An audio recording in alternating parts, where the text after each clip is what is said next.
What's up, guys and gals? Did you miss me? Well, even if you did not, right out of the gate, I know something you missed, and you missed the next piece of One Piece, chapter 1102. 222, count them, 1, 2. So, let's get underway with this one. We're doing a reaction. Now, granted, I don't think, see, once again, Oda has proven that, sure, some milestone chapters count, and you know, and stuff like that. But realistically, this is not a milestone chapter. He took a break right in the middle of some great, crazy stuff going on. But I know a lot of people are already jumping the gun. I've already seen plenty of links and YouTube videos and stuff already. Like, I haven't watched them, obviously, but I've already seen that people are throwing out the content. One Piece is back. Let's go. And I feel like the hype for this chapter could be right, but I'm a little skeptical. Okay, so right out of the gate, we are doing a live reaction to the chapter. All I've seen is the cover page so far with God damn it, what is his name? Kinemon and Yamato. Kinemon and Yamato. I've already seen that just to get the title of the chapter, yada yada yada, and you know, I was spoiled actually on the page itself. But I didn't see anything else, so we are going to be doing a live reaction. But I just want to table everyone's expectations, because people seem to think because we had this big break, we're going to knock it out of the park, make an 11 out of 10 giant-ass chapter. Maybe Oda did that, maybe he didn't. Maybe the man just needed a goddamn break, which he more than deserves. So, as I said, I think the chapter is still going to be great. We haven't read One Piece in a good long chunk of time, but I'm tabling my expectations.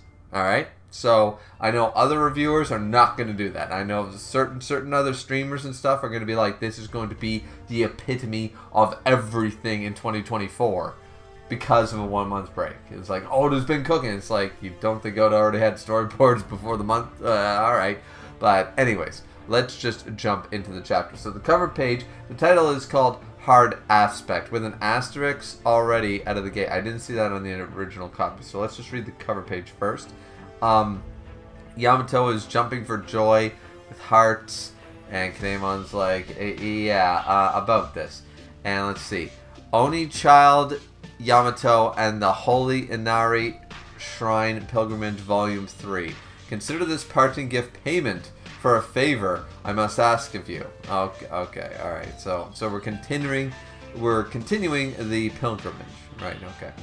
So now that being said, let's check the notes. So the note says in a letter, it's parting gift, not hard aspect, apparently. But also it said in astrology, an aspect refers to the angles formed by planets in relation to each other on a birth chart or a horoscope wheel.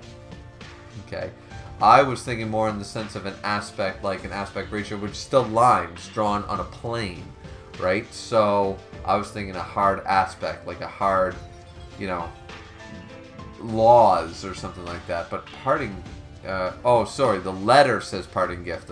It's sorry, I misread that. So the letter in Yamato's hand on the cover here says parting gift, but the hard aspect thing is referring to potentially, once again, we're doing planetary stuff, we're doing star things, you know, the Gorosei and stuff, so, alright. Either way, I'm not attacking, so I'm not going to spend 10 minutes discussing the cover page and the kanji and stuff like that. Let's just jump underway here. So, right out of the gate. The Mach 3 Pacifista have all been incapacitated. Don't let up. Keep firing, men! Alright, so the onslaught continues. Alright, the Navy's doing their thing. We can't let Emperor Straw Hat's crew escape! Alright, so they're going down, The PX Mach 3s are just laying there taking a brunt of damage. It'll be a disaster if Jewelry Bonnie gets away. And here we have, in my opinion, one of the coolest hybrid forms ever. It's like Death Incarnate. Skeletal form, Gorosei Samurai Gandhi doing his thing and being like, alright, so I'm going to literally have the Devil's Horse. I'm going to have the ring of, obviously, a Zone Awakening behind me, and I'm just going to, it's Shodai Katetsu time. Batu Jitsu, baby. So, alright. She is no more than a little 12-year-old girl.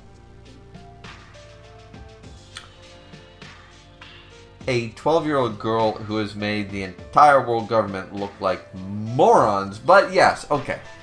Fair enough. She is no more than a 12-year-old girl, and you are no more than an old fossil. So, in charge of a corrupt government. So, I mean, we can split hairs here, my guy. I love you, Samurai Gandhi. But we can simplify you, too. Way past your prime and should probably croak and die at this point. You know what I mean? Like, let's go. You want to call spade spade. Let's go. You know, it's funny because out of all the female characters, maybe it was once the age fruit was revealed and stuff like that. I mean, I don't go... I mean, I can go back that far, but I choose not to. But it's funny. Most people, obviously, Robin and Nami and stuff and Poa Hancock are always top 3 in females. Jewelry Bonnie is never really brought up in the conversation. And this is long before we knew about... The Kuma flashback was last year, this year. It was recent, right? So for years, and I'm talking like a decade, I don't remember seeing Jewelry Bonnie in anybody's like top 5 females or top 5, you know, waifus or top 5 anything. So it's quite funny, so focused on Jewelry Bonnie here in the story. But, you know, Oda went out of his way to draw her like any of the others. You know what I mean? Like draw her, you know, skinny, you know, a disproportional female, giant ass tits that are only found on you know who, and friggin' skinny ass waist, and then ass for days. You know what I mean? So it's quite funny to me that I don't recall many people having Jewelry Bonnie on their, you know, whatever type of TLC you were doing for females or stuff like that. And here the focus has all gone on that. That's actually kind of interesting. And now, of course, the government doesn't give a fuck right now. I mean, we have Devil Child, Nico Robin on this island. We have, I mean, the Cat Burglar. We have viable females to go after, and they're like, no, fuck this. We're going after Jewelry Bonnie. Now, granted, I know it's because she can access all the PX, you know, Mach 3s and stuff like that, but still, they were after her long before that, if we recall. Remember, Akainu, because Blackbeard had her captured, and then Akainu was like, yeah, no, we got to get to her and stuff, right? She was that vital. She's that important to keep Kuma in line and stuff. So, kind of crazy to think, you know what I mean? Like, from a storytelling perspective, and all that fun jazz. But, anyways, because nobody even gave her really much. I mean, a lot of the supernovas were not given much of the time of day, but even as a supernova, she was always underappreciated. Now she's so vital in the story, you know? So yeah, let's see. Next page says, and you gave her the power to eradicate entire nations. So he has no time for this. And he's rushing forward, horse form. Your defiance is as foolish as it is insolent, Vegapunk. I mean, okay, so completed sentences. She is no more than a little 12-year-old girl. Yet you gave her the power to blow up countries at a whim. That was, to be fair, I know the Gorosei is coming from a very bad standpoint. They're the bad guys. But he has a point. Okay? He has a point in that you gave a volatile 12-year-old little girl the power of basically the equivalent of the 7 warlords. And you thought for some reason that was a good idea. Granted, giving that power to the world government and the Gorosei is also just as, if not more evil and terrible idea. But the fact that, you know, it was sort of, but in Vegapunk's defense, it was a little rock hard place. He still had to make the army regardless. At least he had a failsafe for when these assholes took it over. So, okay, alright. So the giants are hurrying down. We're getting the little, the panels to show, boom, boom, boom, jumping over to a different scene. Let's hurry back to the ship. Yeah, some scary looking guy just arrived. And boom, we see the cannon fire, boom, blowing up shit in Egghead. Stop them from setting sail. Target the ship from Elbath. Sink it. Get to the northern eastern on the double. And boom. Oh, we got a double page spread. Double page spread, baby. And Frankie about to let loose. Frankie versus, isn't this like a vice admiral? Didn't we confirm there's a couple of vice admirals standing there and stuff? This weird dude with the neck. Out of the way. I'm not letting you through. Steam. Strong. Right. Boom. And Frankie wins that contest out. No problem. Boom. Frankie. Just going to town. Let's go. Now let's see. Hey, Giants. Take care of my dad. You bet. Alright, so the Giants have Kuma and Bonnie. Everything's okay right now. Brace yourself, Jewelry Bonnie. You stupid, miserable brat. We're not going to let you keep a single one of our war machines. And then, uh-oh. And, oh wait, Jewelry Bonnie back. He's not a weapon, turned one of the more adult, like, big handlebar mustache. I'm a biker marine. Let's go. I just need my Harley. Oh my god, I'm a little kid. He's not a weapon. My daddy, boom. Kick to the face. Is a hero, you cleft chin geezer. This is hard to watch. Stop it. Oh my god, yeah, like just beating the shit out of small children. I mean, to be fair, Julie Bonner has aged herself, so really it's a 12-year-old de-aging, aging herself up to beat on. Do we call this child abuse? Do we call this child abuse? That is the question. I don't think so, because technically she's aged herself up, but she's still a 12-year-old. So, she's a 12-year-old who's beating the shit out of other 12-year-olds. You know, because, well, actually, she's a 12-year-old who's kicking the shit out of adult men. So, yeah, no, not child abuse. Funny as hell. I'm just reminded of the first episode of, yeah, we here on my channel do not condone child violence. We do, however, find it hilarious. And, yeah, a little bit here, yeah. So, boom, kicks the shit out of him. And then the loudest drum. Oh, are we going to continue the message? The message. This is the big thing, guys. It'll be funny when everyone's been, Oda himself, hyping up this message, and it will have, like, one big lore drop, but not like a huge lore drop. It'll be like one key tidbit that was like, well, what does that mean? And we'll be theorizing for the next 6 months about it. It'll be funny when that's the case. Alright, aren't you going to drink that Vega coffee of yours? Don't tease me, Shaka. It's too hot. You know my tongue's as sensitive as a cat's. There's only 4 minutes left now, Stella. Sip, sip. Ugh! This is definitely the same room.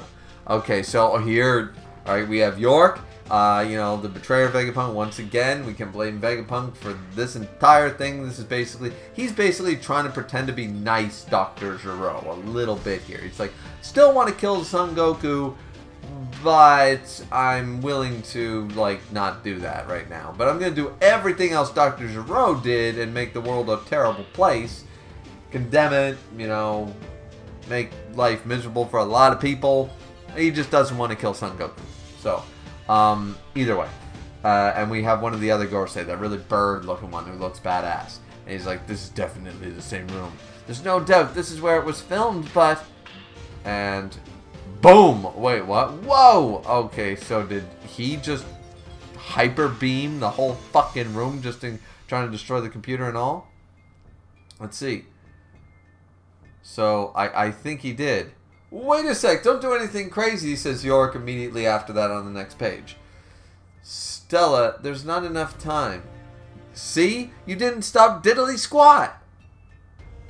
But we can cool the coffee down if we use a thermoelectric device to alternate the, if I were Stella, I'd have made sure the broadcast snail was well hidden. Then I shall continue until the entire lab is vaporized. I mean, fair point. I mean, scorched earth policy, right?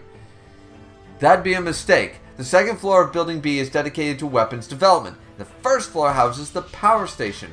Not only that, but the third floor of Building C stores a number of high-pressure gas cylinders. If you damage any of those, the resulting explosion will blow punk records to smithereens. Then think of a solution. You satellites all share an identical thought process, correct? Oh shit. That's true. He's immediately bringing up, like, so she's like, you're gonna blow up Punk Records, you're gonna blow up the whole fucking island, and I feel like York's about to die here, because she's like appealing like, but Punk Records is important. They don't give a shit right now. They want to make sure that any of the info out of Punk Records isn't out in the world. What don't you get? She is immediately going to die. See, because it says, then think of a solution. You satellites all share an identical thought process, correct? Which is apparently true. Of course, I know exactly how to stop this, says York. Besides, we don't want to rack up any more sins. Our relationship is already troubled enough. Alright, so he's shocked by this. Wait, what?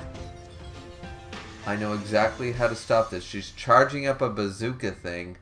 Besides, we don't want to rack up any more sins.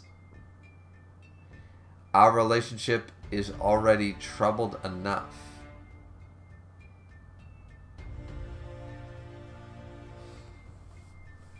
There's a lot to unpack there. And as far as the reaction goes, I got to keep it really brief. So I'm going to say immediately, I think, and I'm not going to like this. I know I'm not going to like this. That York was a good guy the whole time. If that's the case, no. Oda, don't do that. Please, for the love of God, don't do that. Because Vegapunk went about this incredibly poor. If she was supposed to be some type of mole and was leading them all to this and to expose them and all this stuff, it's like, no, you prepare. You get literally Shanks involved. You get Luffy prepared and at full strength. You don't just, like, if it's going to be the whole, oh, he played the player and he's playing chess and they're playing checkers and this was all a mole plant. There, just like with the Jewelry Bonnie reveal, there was so many better ways to handle this to make it far more effective. So I don't buy for the smartest man in the world that all these retcon setups, it feels like, are happening just to say, no, he was actually making a good play the whole time. But, like, no, please don't be the case. But what I'm hoping what she's saying here is that our relationship is already troubled enough. There's two ways to look at that. Our relationship as in, there's three possibilities. It's between herself personally and the Gorosei is one, most unlikely. The relationship between her and the other bodies of Vegapunk, more likely. And likely, the most likely is her or the Vegapunks as a unit relationship with Jewelry Bonnie. Those are the possibilities I think when I read our relationship is already troubled enough, and that we don't want to rack up any more sins. Yeah, so there's a possibility here, or maybe York was an actual traitor. I would prefer York was an actual traitor, and due to her gluttony or whatever it is, and then at this point she's realized, okay, beyond my own gluttony or greed or whatever it is, this, you know, she's still a Vegapunk, and some of her core gluttony is not all she is. How's that? And there's still some core Vegapunk within her that's right now overriding, in a sense, the gluttony circuitry. I would prefer that explanation over that. No, she was good the whole time. So, yeah. Yeah, interesting though. I wonder if it'll be revealed what, like, if we're going to continue this scene, this chapter. That'll be interesting. Okay, so next panel. I sense the voice. Oh, we're not cutting away. I sense the voice of a small life form above. You mean from Punk Records? Don't tell me he hid the snail there. And York continues, it'll be one of the broadcast snails we recently finished developing. They're shaped like this, with a sort of triangular shell. Okay, so... wait a minute.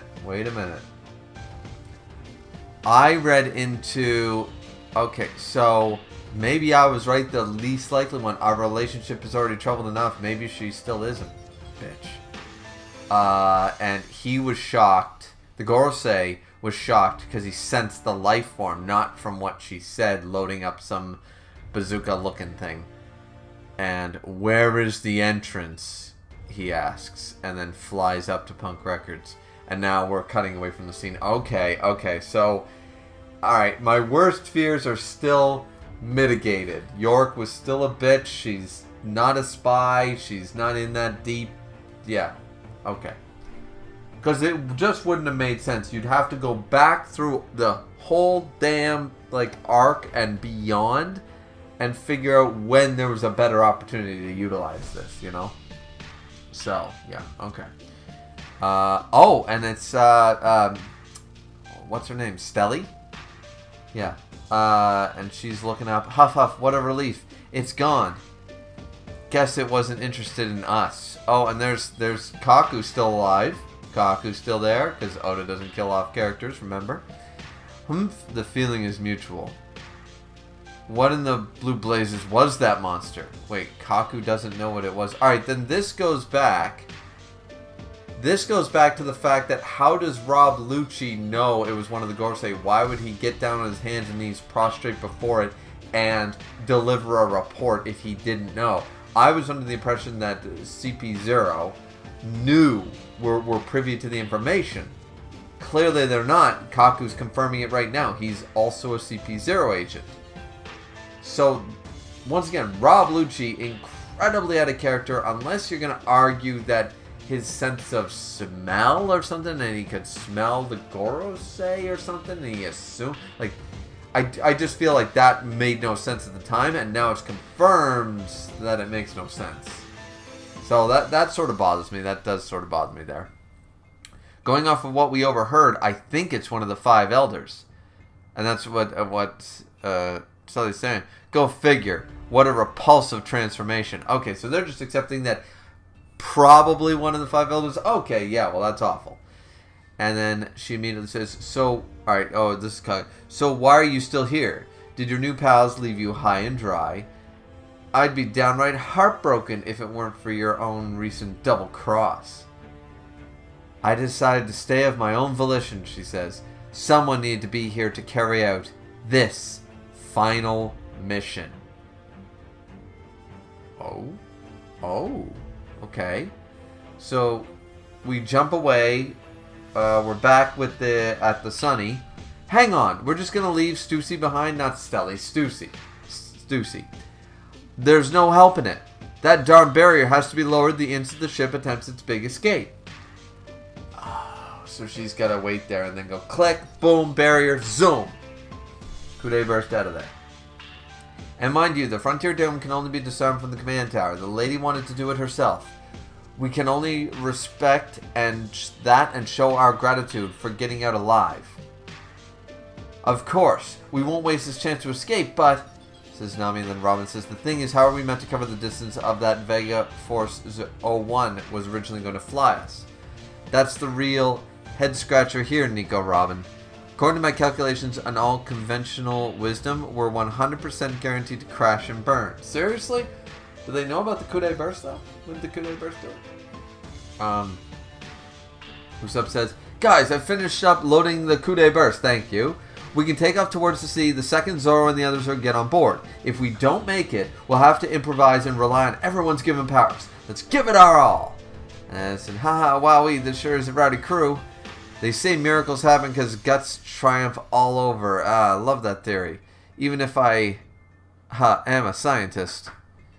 And there's, alright, they're looking on. And then, wait, boom, Edison jumps down. What's he doing? Edison, what are you doing? I'm gonna make sure your ship reaches the ocean. Trust me. Protective damage is 78%. Edison, boom, and crashes into the dome. Ain't dying. Ain't dying, not yet. Really? A terrible vortex, or a big double page spread here going on. A terrible vortex is emanating from the island. And, okay, the Earthworm Gorosei is back. Of course, we knew that would happen anyways, even if we didn't see all the regen happening and shit. But, you know, because Earthworms would do that anyways. But, oh, he's twin rovering. Sucking in everything around him. What power? It's sucking us in, Dorian Broggy. We're not getting anywhere. And even Luffy's, like, straining against this force. And then, let's see. Damn it! Let's see, so he rushes forward, so he speeds away. If you're so hungry, snap, he breaks a tower off. Try chewing on this building.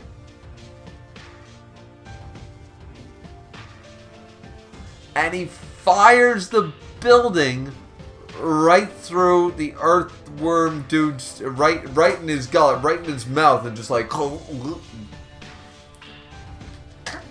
You know, just boom, like, yeah, you keep sucking, suck on this, you know, okay, alright, Luffy, let's go, and Dorian Broggy laughing, ha ha ha ha, ga ba ba ba ba, ga ho, this is a real thrill, and, oh, Luffy's out of gear 5th, wheeze, let's see, I'm beat, said, what the, Straw Hat, you look like an old man, it's like, I'm all out of food.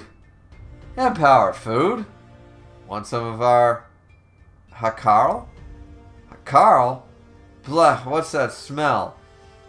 Fermented shark. It's an emergency ration from Elbath. Ga ba ba ba ba. It may stink, but it's tasty. Oh, and Luffy's like buffed up now. He's like, wow, that hit the spot. Your body's now so expressive. You're back to normal. No, that's not normal. He's buff as shit. He's like Nightmare Luffy sized. And... let's see. Oh, and here comes one of the boar ones. The boar's charging. Gear 3rd. Gear 3rd. Obviously, he just ate one piece of food just to get out of the old man stage. Probably anything beyond Gear 3rd is probably a little too much at the moment. He's still huffing and puffing. But let's see. Gear 3rd. Gum Leap Red Rock. Boom! Slams it right down on his head. Right down. Slams it. He uses Red Rock. The same move that surprised Kaido. Granted, Kaido was taken unawares, but, I mean, still, Red Rock. We haven't seen Red Rock in a hot minute. Alright. Red Rock coming down on the boar's head. And it seems to slam down. And then, let's see. And Luffy's feeling it. Yow! How hard is this guy's skin? Okay, so Dorian Broggy, like, alright, so his literal, his giant Luffy's huge ass arm from Gear 3rd is actually like all shaky, like, god damn it! Fuck, that hurt! So even with Armament Hawk, now granted, he doesn't infuse Red Rock with Conquerors as far as we know, but still... holy shit. So he hit him, and it seemed to still impacted the boar and still seemed to hurt him because the boar is giving a glare right now. The boar Gorosei giving a glare. But clearly, Gear 3rd is no match for the Gorosei's strength and power. Fair enough. Let's see. So, the love stream, the back entrance. Oh, we're back with Usopp and Nami and everybody. Hey, hang on. What the world's going on here, Steps? The Straw Hats need to deal with one of the Gorosei. Oh shit.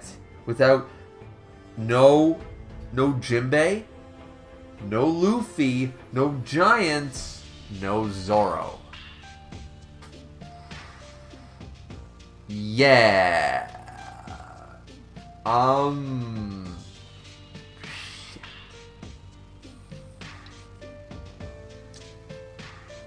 This might be a problem.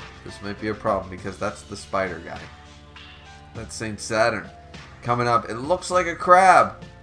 And on the northeast coast, the Giants. Ugh. Oh, they're being cut down. Oh, and Samurai Gandhi going forth. Frankie, Jewelry Bonnie, and one of the Vegapunts got to go and take on one of the ghosts. Huh? Who the heck is that? Oh, shit. Okay, and last part of the chapter, Punk Records. The Labos they're actually made to Punk Records. Chick, there's only 1 minute more, Stella. I know. This must be it. We got there in time, Vegapunk. Jesus Christ. If the message doesn't get out once again, Vegapunk has got to be the worst goddamn friendly in manga. My god. All he does is make matters worse and fuck up. That's all he does. Holy shit.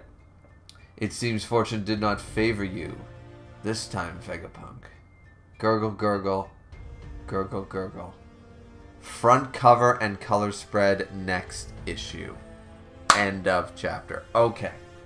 So, right out of the gate, I can honestly say that, yeah, a lot of people are going to be disappointed that this isn't one of the big 10 out of 10, huge reveal, the speech, the problems, the power scaling. Something happened, and I didn't expect that, so my expectations were tabled.